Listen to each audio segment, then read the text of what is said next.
Hey, look, this is a prime example why I eat at everybody's house. The title of this video is this: cops make horrifying discovery in woman's soup pot. This is why I just throw the food away when I leave. You ain't gotta worry about I me may getting be sick. just totally off my rocker, but I was just out walking my dog, Shout out to and I came Explore with us. across some bones that looked to me to be human. He had been dismembered. Oh my God. Okay, and I like I said, there was apparent saw marks. Okay. What marks? Saw. Oh, marks. saw. When a human spine is discovered by a woman walking her dog in Mercer County in January 2016, it launches an investigation that will take years to unravel. Even with a bone-chilling confession, investigators are left questioning the truth behind their victim's unimaginably gruesome demise, and they will soon find themselves with another body on their hands before the case is over. The following report is based on official police records, and most of the footage has never been seen until now.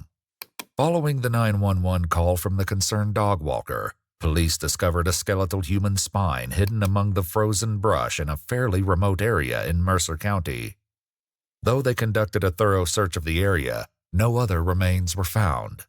This left investigators with two main questions: who was their victim, and where were the missing body parts? Despite a DNA profile being uploaded to NamUs, a police database for missing persons cases, the identity of the victim remained unknown. That all changed in 2020 when a Bureau of Criminal Investigation agent working on cold cases connected the profile of a missing persons case in Columbus, Ohio, with the timeline of when the skeletal spine was discovered. 21-year-old Ryan Zimmerman was reported missing at the end of November 2015, just 2 months before the 911 call. Ryan had last been heard from a month prior in September. After contacting Ryan's parents and conducting a DNA test, investigators were able to confirm that the partial skeleton belonged to Ryan. They spoke to Ryan's father, Warren, over the phone. A spine is Why crazy. is everyone spiraling over YouTube It's an blog ad? ads for you? Your son did. They said there was foul play God, involved. here with an Okay. Couldn't have been on the right channel. There was some remains that we were not able to locate. Okay. So it was also discovered that he had been dismembered. Oh my God. Okay. And I like I said, I'm sorry to tell you that over the phone. That we did not find portions of him being the lower portions of the legs, the lower portions of the arms, or the skull. Oh my gosh. So, okay. The location of Ryan's skull was like something out of a horror movie, but that wouldn't be revealed until much later. Even worse than discovering that Ryan had died were the details investigators shared with Warren about Ryan's remains. There was apparent saw marks, okay? What marks? Saw Oh, marks. saw. Right. Yeah. When he was found, it was basically skeletal remains. Man, what does it sound like? Gangland or some kind of sick trafficking or what the hell? I mean, who would do something like that? Those are all questions that we are hoping to work to try to get some answers for Ryan and for your family, okay? Police were able to track down the 3 people living with Ryan in Columbus before Ryan's disappearance: Corey Buzzard, Sarah Buzzard, and Naira Jen Whitaker. On August 25, 2021, officers had to find Sarah and Jen, who are now married. After moving out of the apartment they shared with Corey and Ryan, they now live at Sarah's mother's house. What will unfold shortly is a twisted and unpredictable case, one that is far more disturbing than anyone anticipated. We've had several calls on this Ain't no more of that. usually welfare check. It takes a few minutes, but eventually Sarah answers the door. Hello, police department. Looking for Sarah. That's me. Go and step out for me. All right, sorry I had to wake you. Oh, sorry. Can I do for you? Well, I think you got a warrant. Warrant? What? It's out of Ohio, I think. It's a theft And he warrant. set I up believe. quick, didn't he? What about this house for? Okay. All right, so we have to take care of it. 002, I've got her out front. All right, so go ahead and turn around, put your hands behind your back for me. You got her quick. Though he Hey, doesn't step- know it step just out yet, for me. the officer asks Step out Sarah for a me. question that will foreshadow a devastating series of events. I don't want to sound nervous, but do you have any weapons or anything in the house upstairs that I need to worry about? Just don't. I mean, I don't want them coming out with a gun or anything like that. A theft charge. Sarah informs the officers that her mother and Jen are inside the home, and they soon join her on the porch. Just a little bit. Okay, so what's going on? Well, we got to take her downtown. I got to look at exactly what the warrant is for, and then we'll go from there. So I can. It's through Ohio, so they sent us over here. So others sent the warrant over here. We get them from out of state all the time. You know what I mean? That was my daughter's trip. We never that kind of person. But if something missing over there, I mean just Take some deep breaths, Sarah. Yeah, when she move it. While the officer dances around their questions regarding Sarah's arrest, Sarah's disposition begins to take a turn. You been sick? We just woke up, sorry. Okay. Have you been sick or? No, just shocked. Oh, okay. Despite looking like she might pass out, it's decided that Sarah can travel to the police station. Okay, I'm going to hold your arm so you don't fall over, okay? I'll be sick too. So did she put him inside the soup or what? Once at the police station and in an interrogation room, Sarah is told that detectives from Ohio want to speak with her. Hi, Sarah. Hello. I'm Megan Baker. I'm with the Sheriff's Office in Ohio. I'm Rick Ward. Hello. Hello, Sarah. Well, I'm assuming you have lots of questions. Yes. Okay. I do. And we're going to take some time to sit down with you here, and maybe we can get some answers for those questions for you, if that's okay. Sarah has read her Miranda rights and agrees to speak with the detectives. They immediately dive into questioning, beginning with her time in Columbus almost 6 years ago. Sarah explains that she lived with her then-husband, Corey Buzzard. While married to Corey, Sarah had also started dating Jen, who was transgender. Eventually, as her relationship with Sarah progressed, Jen moved in with Corey and Sarah. A few months later, they got another roommate, someone named Emma. And that's a little bit about why we're here, is talk about Emma, It's a lot also of known this. as Ryan I Zimmerman. don't He went missing. Where Are did you Ryan familiar with come any into of play? that? Okay, so I guess, tell me what you know about Ryan. Or Emma, if you know him as Emma. Okay. According to Sarah and Jen, Ryan was newly transitioning, which is why they knew Ryan by the name Emma. However, this claim hasn't been substantiated or verified by any members of Ryan's family. It's a little bit of a touchy subject. My husband at the time had sexual interests. They had talked online extensively, and he had invited them to come stay with us, which I did not want to happen, but long story short, it did. After Sarah and her partner Jen move into the house with her and Corey, Corey decided to meet someone and reached out to Ryan online. After speaking for a short period, Ryan moved into the Columbus apartment as well. At the same time that Sarah is in interrogation at Sarah's mother's house, Jen is also being approached by detectives. However, Jen is a little more hesitant to speak with them. What seems like it may be a simple conversation about Sarah's apparent arrest for theft will soon have a nightmarish outcome. Please step outside. Okay, we have a search warrant for the residence too. Okay, so we're not stepping outside. We're working a missing persons case from Ohio. The Ohio Attorney General's office has a task force with missing persons. Okay. And Ryan Zimmerman lived with you guys in Columbus in 2015, with you and Sarah and Corey, September 2015, right? And he's missing. And you guys were like the last people to see him. After clarifying that Ryan also went by the name Emma, or M, Jen remembers briefly living with Ryan. The investigators will often switch between referring to Ryan as Ryan and as M or Emma. After only living with Corey, Sarah, and Jen for 2 months, Ryan was asked to leave. Sarah claims that Ryan and Corey's relationship ended, and Ryan never found a job, which was part of her agreement to allow Ryan to stay in the apartment.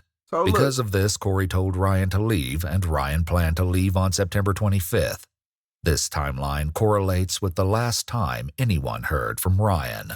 I know that they had tried to plead with me to give them another chance, but I said that I'd already given too many chances and that it was Corey's call, ultimately. And I remember them packing, and either I went to the store, I was in a different room, I don't remember, I can't quite remember. Who was all home at that time? I was, Corey was not, and then my girlfriend was over. I'm scared of her already. So we might have I'm scared of her already. I honestly, I don't remember. Trust the living room either. I just know that 1 minute Emma was there, and then Cause y'all got the 4 next, people. He had just left. Okay. Look, I'm not trying to say nothing, but it's 4 people in the house. You got 2 trans. You got a husband that want to be with that trans. He with you. I don't know, man. Did you see him leave? Like pull in a vehicle or something? Somebody pulled up and he got in the car and you drove with off. one, and like, I thought that he might come back because he did leave his car. No. But he didn't come back, and then we didn't hear from him again. There will eventually be troubling discrepancies in Sarah and Jen's stories. The detectives at Sarah's mother's house asked Jen a follow-up question about Ryan's vehicle. What kind of car did he have? Ryan had the wheels. Did you ever ride in the car? Yeah. You were never in this car? Emma had them wheels. Stop playing. Okay. Had you ever driven it? Yes. Okay. To the store or something, or when did you drive it? To a gas station. To a gas I couldn't station. get it to start again, so I had to call a tow company to bring it back. But I was embarrassed about it because I didn't really have permission to drive it. So did you drive it while he was still living there? No, this was after he'd left. Oh, okay. Were you by yourself during this? My girlfriend was with me. Unknowingly, Sarah has just unraveled one of the mysteries behind Ryan's disappearance. Oh, so you had your Warren, girlfriend. Ryan's father, had been alerted that something was wrong when Ryan's vehicle was found abandoned. Though the license plate was missing, police found some of Ryan's belongings inside the vehicle, along with the keys and a full tank of gas. Warren had taken it upon himself to knock on neighbors' doors to see if they remembered anything useful about the car or Ryan's disappearance. To his surprise, someone did. One of the neighbors said they saw the car get dropped off by a tow truck near the apartments where Ryan was staying with Corey, Sarah, and Jen. And about a half hour later, the Columbus Police Department came and wrote the ticket up and had the vehicle towed. I'm thinking, why would somebody, it was like they wanted it to get picked up. Sarah claimed that she thought the vehicle had vanished because Ryan had returned and took it. I don't What she doesn't add, not yet at least, is that there's an unsettling reason she'd been using Ryan's vehicle that day. Before moving on, the detectives returned to the question of Ryan's behavior before leaving the apartment. Jen reluctantly gives the detectives some background information about the living situation before Ryan left, claiming Ryan was usually in the spare bedroom and was reclusive. Jen believed that Corey regretted asking Ryan to move in with them. It was kind of weird. I guess how weird? Like, was she just kind of clingy? That's the thing too. No, Em was so. Okay, I have pretty bad social anxiety. Mm-hmm. But Em seemed to have way worse social anxiety. Okay. And how was M's behavior then? Excessively shy. Okay. Jen also explains the reason for some of the tension with Ryan. Sorry, it's just the anxiety. Sure. I don't like to admit that I am trans, but it was just weird. Corey brought another trans person into the house because that's what they wanted. They had, I shouldn't use gender neutral for Corey because that's confusing. Corey had papers written up about, I forget what he calls it, like the trifecta or perfect relationship, but it involved one man, one woman, and a trans woman. Okay. And I didn't want any part of that. Sure. I'm assuming that's why they brought Em in. I think Ryan was just kind of the last straw for me. Tell me more about that. Why was he the last straw? That was probably one of the biggest arguments that we had, to make him that third person. But I obviously didn't agree with that, and the entire time it made me feel like I wasn't good enough. After Ryan apparently moved out of the apartment, Sarah and Corey divorced, and she married Jen soon after. The detectives take a break, and when they return, they will confront Sarah with the awful truth of why they are really there. Hey, there's some more water.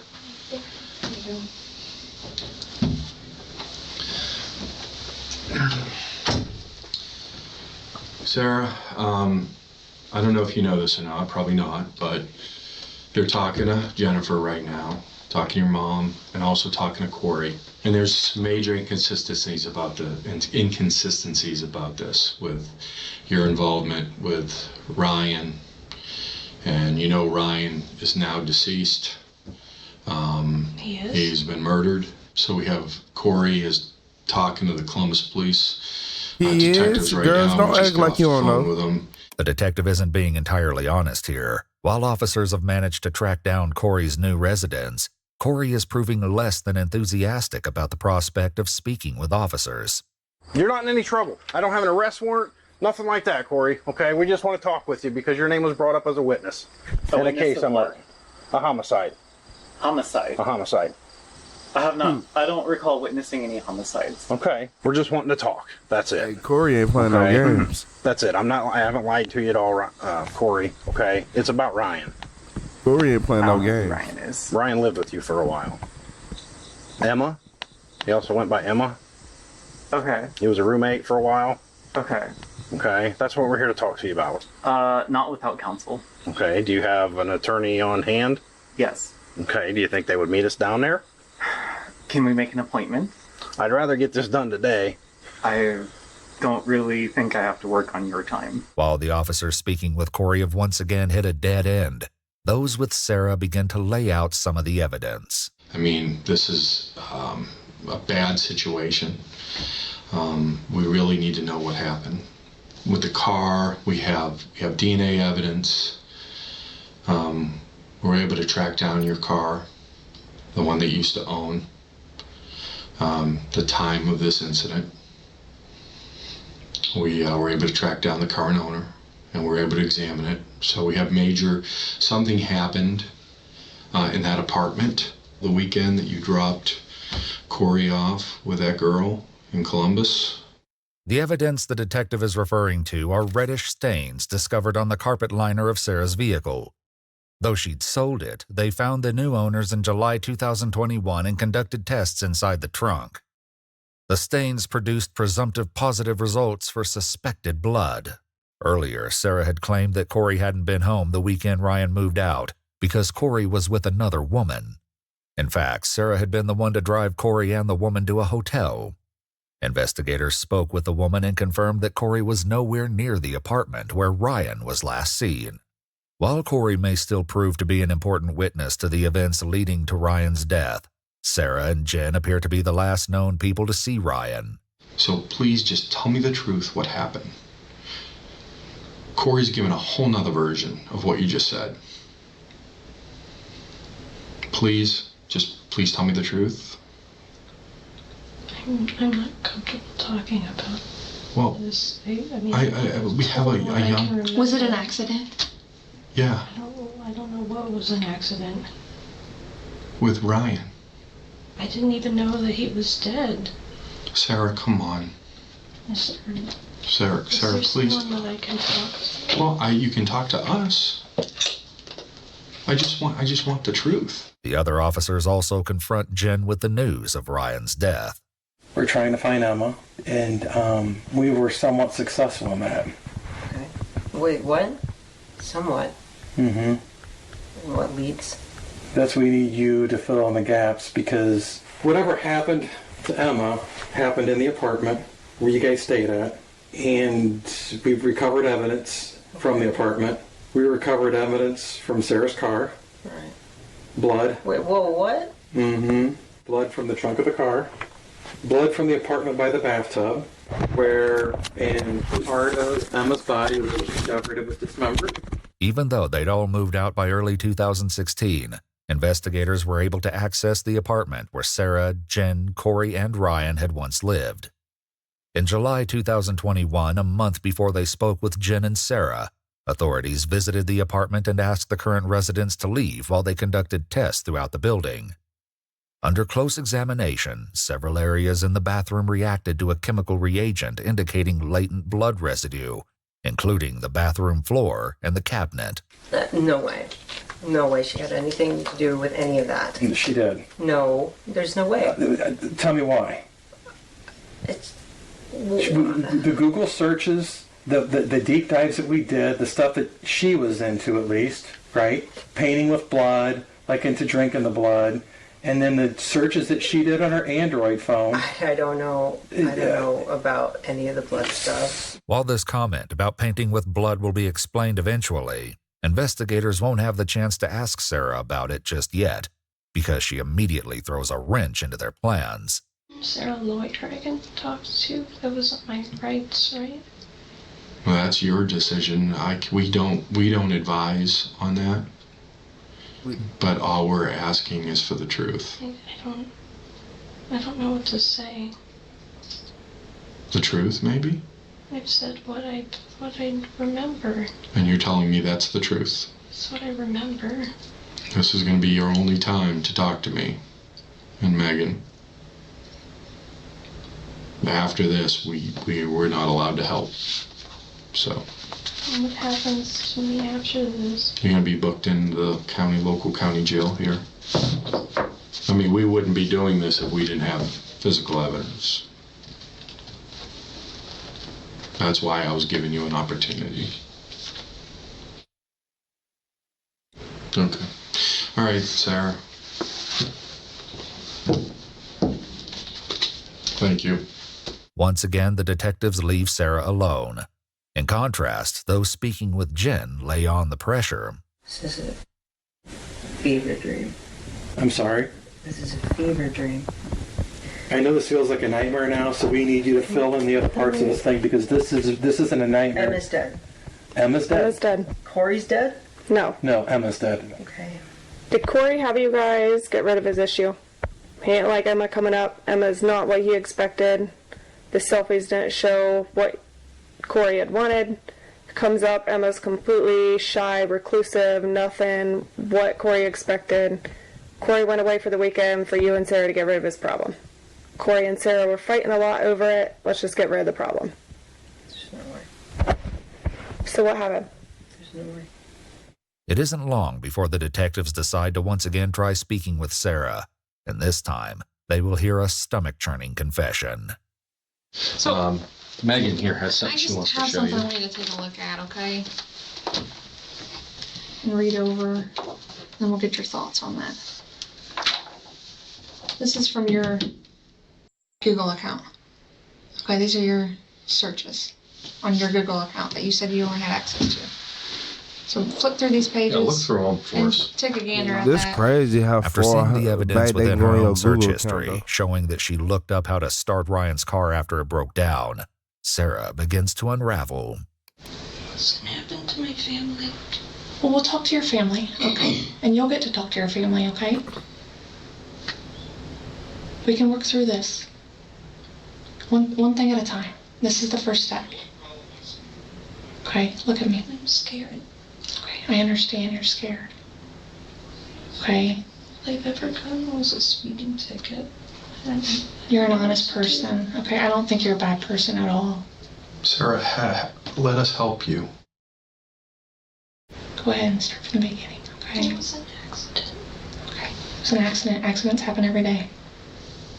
So what happened? I was angry. Okay, I get angry too. And I knocked him down when he came out of the bathroom. And I choked him. and succeeded. I didn't know what to do. I've never done anything like that. And I got scared. Didn't know what to do. You were scared. I realized I ruined my life. While the detectives speaking with Sarah have finally made some headway, those with Jen are hitting roadblock after roadblock. I'll be honest with you. I think it's been eating you up. Is it eating Sarah up? I mean, people can have differences with people, right? But to this extent, you know, it would eat somebody up, literally. I mean, you would be not sleeping well, not functioning well. You know, it's a lot, right? No, that's a lot. Yeah, it is. But no, I wasn't aware of that. I've been living fine. Okay, so maybe things were fine. Things were fine until Emma came along, and then things weren't fine. No, if you want to go back to that, no. But even then, no. But things have been fine.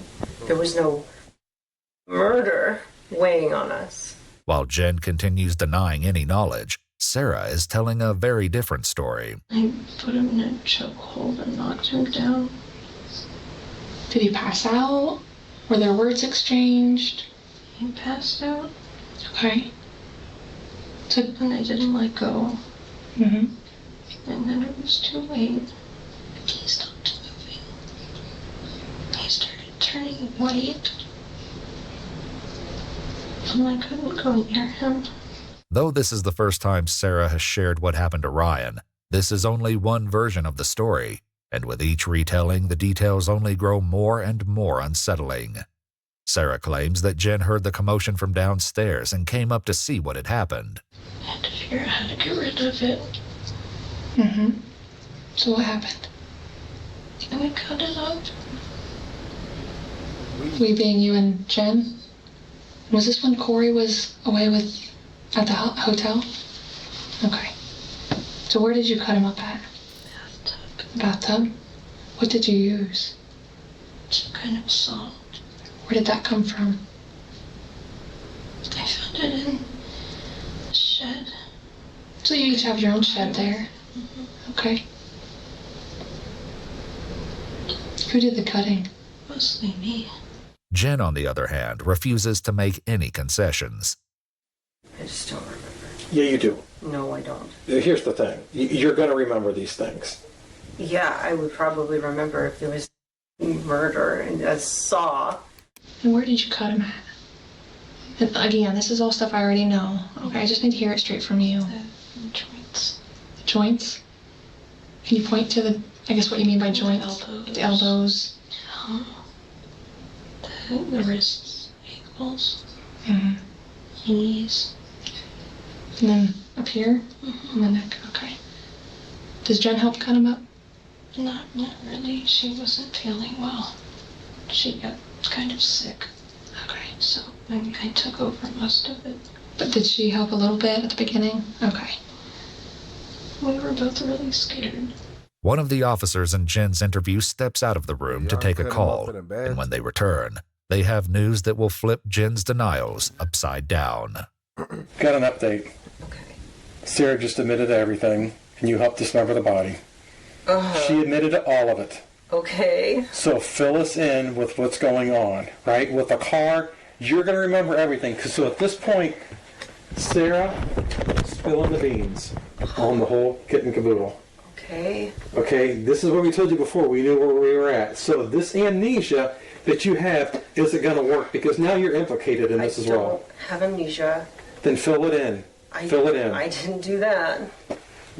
I just got the phone call from the analyst that's listening in on the interview, and she's coming clean, right? They're watching it live. Okay. She's coming clean, and you helped dismember the body No, with I her. did not. Yeah. Sarah's not going to be able to do this by herself. Yeah. And if she said that, then she's lying. You just said before Sarah wouldn't lie. She's not lying. I didn't say she wouldn't lie. So who's lying here? It's not Sarah. It is definitely Sarah. If she said that, yeah, I would remember that. Just to the point because you're being implicated now. So now it's a lie. No. We just want to get Emma his family's. Yes. Where did you guys go then with the body? All right, let's get to this part here. Where did you go with the body after it's dismembered? And don't say you don't know. Because I don't have to say I don't know for that, because we didn't do that. Luckily for investigators, Sarah is giving them all the answers. This, however, is only her first confession, and she will eventually share another that changes everything. So, you got him cut up, then what happens? We have to figure out where to put everything. So where did you say you put his belongings? Where did those go? Like his clothes and his... Just in one of the bags. Okay, and where did those... We put those in a bin. Like a dumpster? No, like a Tupperware bin. Oh, okay. And where did that go? In the back of his car. Okay. We were going to drive the car somewhere. Mm-hmm. And leave it. But the car wouldn't start. This is the real story about the tow truck. According to Sarah, she and Jen planned to dispose of Ryan's dismembered body parts, which they'd loaded into the back of Ryan's own car. While their plan had been to abandon the car in a deserted location in Illinois before taking a Greyhound bus back, Ryan's car refused to start after they stopped at a gas station. This incident has a horrific new implication. Ryan's remains were still in the back of the car when the vehicle was towed, and Sarah and Jen then had to move the Tupperware bin full of his dismembered body parts in broad daylight into Sarah's car. What? They left Ryan's vehicle in the street, where the police eventually towed it away. We started driving and trying to get rid of little things at a time. Along the road, or is there special spots? In public dumpsters. Okay. So did you dispose of like his limbs in different spots? Okay. Do you know where those spots are? We just stopped wherever something looked okay. It seemed like secluded or something like that? Like couple gas stations. Mostly just public dumpsters. I really don't know. While Sarah doesn't clarify, they only disposed of Ryan's torso and belongings. The rest of his limbs and head had a different, even more alarming destination. Here's the thing. You have been holding back this whole time with all of this stuff because I don't think you thought Sarah was going to be honest about it, but she is. Oh, okay. So let's do the right thing. And you wanted to do the right thing, right? So tell us about that. About please. What? About the dismembering it and then where you went from there. I didn't dismember anybody. You did. No, I did not. That's fucking insane. It's not insane. That's insane. This happens all the time. I mean, you may not want to admit to doing it, right? But this stuff happens all the time. So where was Corey during this? No idea. No idea. Still at the hotel, possibly? I guess so. Okay. Any communication with him? I shut off my phone. Okay. Why did you shut off your phone? I was scared. Okay. Did he know something had happened? I don't think so. I told him Ryan just left. And he didn't ask any questions. Despite several attempts to get Corey to speak with police, Corey steadfastly refused. I have no idea what you're talking about. Okay, so you don't know Ryan? I don't. You don't know Ryan? He didn't live with you at all? I'm not going to talk to you without an attorney present. We're talking with Sarah and Jen. Okay. Everybody involved that weekend, we're talking to right now. Except you right now, because right now you kind of look like the bad guy if you don't want to talk to us. Everybody else wants to talk to us. That doesn't look good for you. That's crazy. They told me that you would say that. But Who would say that? My attorney. Okay. Corey refuses to speak any That's further crazy, and 'cause he wasn't ultimately even never there. comes in to discuss Ryan's case with officers. He wasn't Without there. Corey's help, detectives will have to put more pressure on the people who are talking to them. Sarah and Jen. One thing still isn't clear: a motive. Why were you so angry at him? What happened that you came up behind him and started choking He him? ruined my life. Tell me a little bit about that. I mean, I told you the arguments Corey and I had. And I couldn't make him see reason. The officers talking to Jen also try to understand a motive. You would do whatever you could to make Sarah happy. So let's get rid of M, because that would make Sarah happy, right? To get her out of that household. Sure, but they agreed to leave. But she wasn't. Not willingly. Not fast enough. New subscriber She alert. agreed to leave. Without meaning to, Jen points out a glaring issue with Sarah's current confession. If Ryan had agreed to leave, why didn't she simply let that happen? This exact question will be central to the story Sarah tells later. Did Jen know that this was going to happen? No. But she was there for me. Sure, she's your support. You said that. That's what support people do. They're there for you. I'm worried about what's going to happen to her. I understand that. We It's only understand, natural. and we appreciate you talking to us openly. The detectives have no reason to assume that Sarah means anything more than simply worrying about Jen, but her concern hints at a disastrous turn of events soon to come. So what happened? You got him. Something happened to Emma, and you put him in the tub, and you guys did your thing. Fill us in on that, please. That didn't happen. She's filling in the gaps where you are not filling in the gaps, though we know that you know what happened, right? Because it's written all over you. I mean, as soon as you get to a hot point, you minimize and you kind of look down. It's like a kid with a parent. I don't want to look and acknowledge that I'm lying to you. Surprise, I have anxiety. So when you started dismembering it, right? So what happened from there? Not right. So Sarah started. Was Sarah dismembering at this point in time? No. You're just holding on to the limbs, you're keeping a lookout. No. What are you doing? No. She's not cutting this body up herself. That's probably because she did cut up a body. She just admitted to.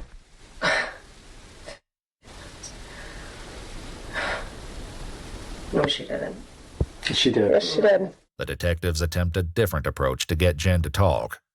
It's more beneficial to go, this is where it is. And it shows that you're wanting to make things right. You want to get things better, and you're showing remorse. Because the judge, I'm back not at our showing counter... remorse because I don't know how to process this. And I'm not showing remorse. There's no remorse to be had. So getting rid of disposing of a body, you shouldn't show remorse for that? Of course you should. Yeah. You're still in shock that Sarah has come clean with everything, right? There's no way she did this.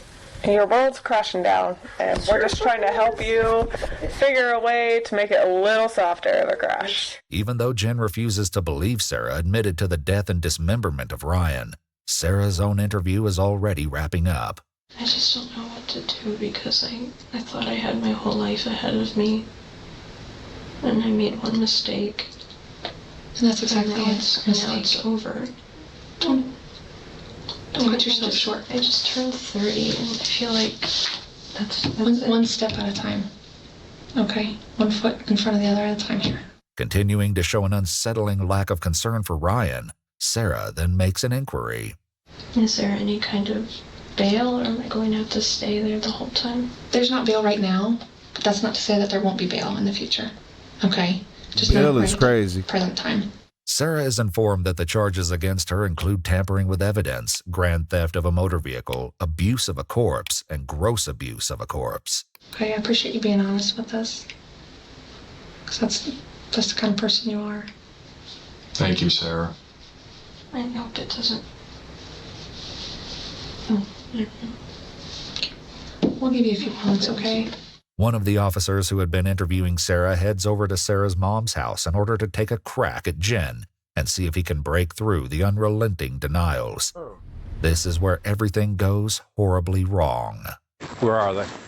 Though the video footage is redacted, Jen is introduced to the detective who spoke with Sarah and is then read the Miranda rights. Am I being arrested? Okay, well, we have some things we need to talk to you about. But you're not saying yes or no. Well, because it all depends on you. So we're going based on physical evidence and now what Sarah told us. That's my job. I'm doing my job. They're doing their job. I'm sorry, I don't want to put words in your mouth. No, but go ahead. They said that she said that she was involved. Absolutely. 100%. And this interview is being recorded. Okay. And I cannot lie about that. Okay. I trust you. She absolutely said she was involved, and she gave details, and And you were involved in those details. I mean, I'm not making that up. I don't know how I was involved. Well, she told us how you were involved, but I don't want to go into those details because if you tell me and something's different, I have to go back and talk to her and try to iron out the inconsistencies. Hearing that the detective isn't lying about Sarah's confession seems to be a turning point for Jen, but not in the way they hope. I don't remember any of that. I don't know why Sarah would say that. You're just surprised Sarah said it. Of course I am. Right, because you've gotten away from it this whole time until today. After hours of conversation, the new detective points out something that the others have failed to notice. While speaking with the officers, a purse has remained on Jen's lap. What's in your purse? To keep me comfortable and calm. After Jen explains, they quickly move on and continue questioning. This time about the evidence they've uncovered, a choice that will likely haunt the detectives for the rest of their careers. And we found large quantities of blood in the trunk from Emma. That's a clue. We call them police work. You know, I'm not trying to be facetious, but that's called a clue. You know, so I mean, when we put 2 and 2 together, and then we talk to Sarah, and it all kind of matches up. You know what I mean? It all matches up. What's going to happen to her? Well, I don't know. It all depends on what you tell me. To my knowledge, she didn't do anything. But I'd be more worried about yourself right now. Why? Because of what she's telling us and the physical evidence. And the social media search warrants that we did. I'm not worried about myself. There's a very good reason Jen isn't worried. And once again, the purse comes up. You don't have any, like, weapons in there, do you? What are you playing with in your purse? Yes or no? So, Jen, like we talked about, you asked if you were under arrest. You are going to be placed into custody. I want to, before this gentleman, he's a detective with the City of Marion Police Department. You're going to be booked into their...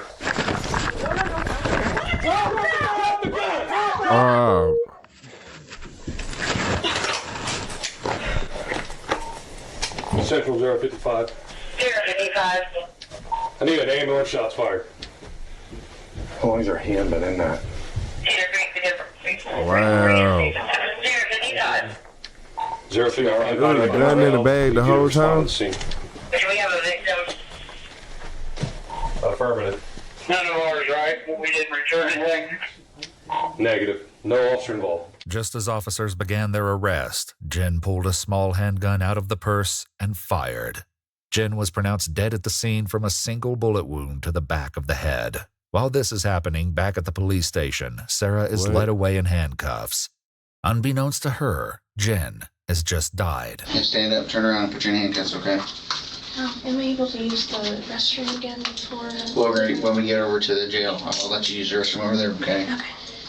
Months after her arrest and Jen's death, Sarah is brought in to share an entirely new version of Ryan's death. Bro, what? Good morning. How are you doing, Sarah?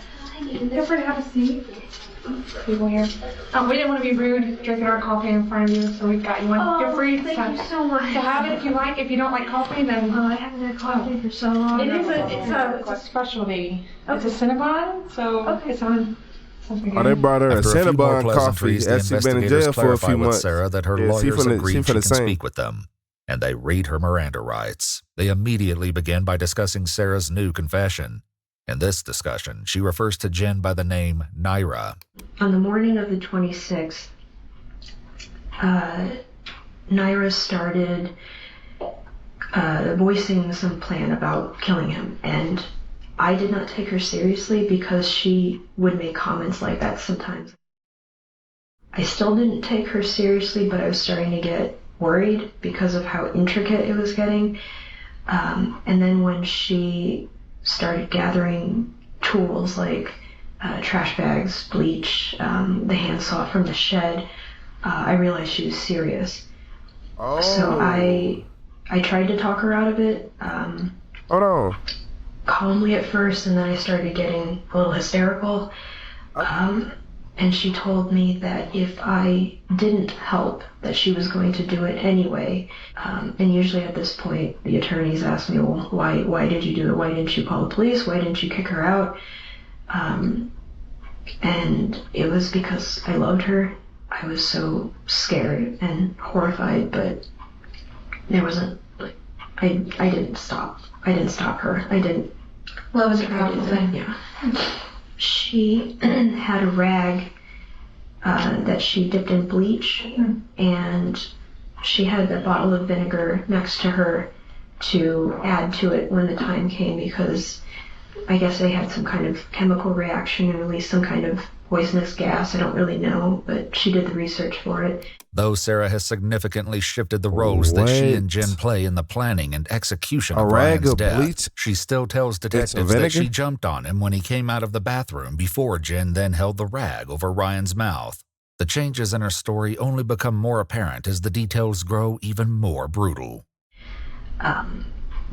When he started making these guttural gasping noises, Naira let me get out from under him, and I curled up in the office and cried. So I stayed in the office for a while until she did get him in the bathtub, and she had put a trash bag over his head and severed it, and then put that into the freezer so that she could deal with it later. Since her arrest, investigators have discovered chilling evidence about the fate of Ryan's decapitated head, something they'll bring up shortly. In this retelling, rather than Jen being the one to dispose of Ryan's clothing, it was Sarah who took on this job. However, this doesn't mean she didn't help with the dismemberment. She started to get intestinal cramps, so she went to lie down and said I had to take over. So I put the hands in one bag, the hands and the feet she told me to put in a bag, and then she also put it in the freezer for later because she said those would be the two big identifying factors and she would have to deal with them separately. So I removed the forearms and the calves at the joints. It was slow, exhausting work, and I did not work fast enough. Her original idea was to cut up everything into as small of manageable pieces as possible and then dispose of them that way, but we didn't have enough time to do that, so we just had the head, hands and feet, the forearms went in one bag, the calves went in another bag, and then we just had to deal with the torso. After this, the story remained the same. They loaded Ryan's dismembered body into a Tupperware container and attempted to use Ryan's vehicle until they eventually had to call a tow truck. The difference this time, apparently Jen was the one telling Sarah where to go as they drove towards Illinois, stopping randomly to dispose of Ryan's remains, including the area where Ryan's torso was eventually discovered in Mercer County, 2 hours from Columbus. The fate of Ryan's head was an entirely different story. Investigators eventually searched the garage at Sarah's mom's house where they found several boxes filled with what appeared to be human remains. This included a pot filled with a thick substance hidden within layers of plastic garbage bags. After the pot was emptied, investigators recovered a human skull. In this version of her story, Sarah claims it was Jen who disposed of the remaining limbs. But also because she didn't know the best way to dispose of it yet. So we had to carry, she put it in the soup bin, put that in a bag, or several bags, put the pieces of the hands and feet also in the bag, and then kept bagging it up, and we put it in the shed for the time being. And every time we moved, it would have to come with us. So that was a weight that I had to drag with me everywhere I went. For a long time, we would check the news constantly. That's when we found out that the torso was discovered. But as time went on and we didn't see any new news, we started planning for a future instead. And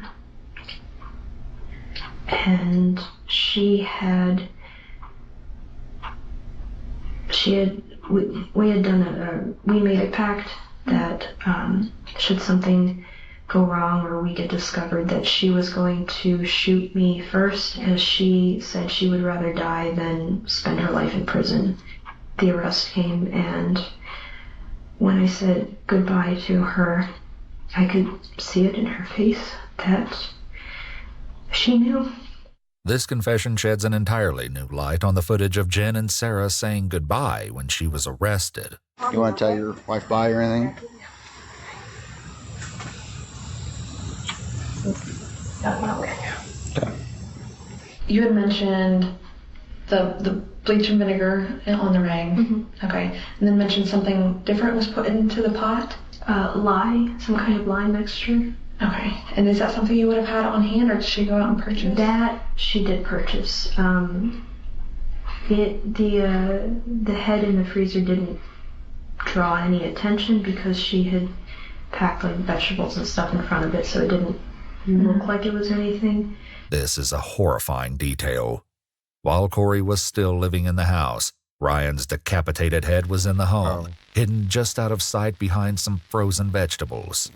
The detectives take a quick break before returning to clarify a few more details, including the comment investigators initially made to Jen during her interview about Sarah painting with blood. So art for me is a coping mechanism. And I know that Randy and Eric had mentioned that there were two pieces in particular that gave people red flags. One was a painting of a sheep with that was done in blood, or some of it. That piece I had done prior to ever knowing about Ryan. That was a coping mechanism for everything that I'd been through with Corey. Sarah posted this drawing to her illustration Facebook page in June 2015, titling it Sacrificial Lamb. Though she created it a few months before meeting Ryan, it eerily depicted the lamb dismembered and decapitated. The other one was a mermaid holding a human head, and I know that people thought, or at least I heard, that this was like showing like, look what I did. What Sarah doesn't mention is that she titled this drawing, Till Death Do Us Part. But that was also a coping mechanism, having to drag that around with me everywhere we moved. During the interview, Sarah also doodled a quick drawing of the saw they used to dismember Ryan. The elusive motive still needs to be clarified, and so detectives ask the haunting question of why Sarah and Jen didn't simply let Ryan leave the apartment as planned. And the thing she said was along the lines of, someone like that doesn't deserve to be out in the world to ruin someone else's life. So I think in some perverse way it was her idea that I don't want to go so far as to say she was dealing out justice, but she just felt very strongly that he didn't deserve to be out there. She said that if you want to transition, your goal is to just fit in. And that's what she tried to do. She didn't point out anything. She tried to be as feminine as possible because that's what she wanted to be, was a woman. And so with people like Ryan, who say that they're transitioning but are not really making the effort, really bothered her. She more commonly said things like, he's a disgusting human being, or the world would be better off without him. So that's why the fact that Ryan wanted to but still looked and acted male just really got under her skin. With this allegation in mind, investigators question why Sarah confessed to the crime initially. You said you were trying to protect Jen. I guess, why try to protect her at that point in time? Yeah, that's what I thought about in hindsight.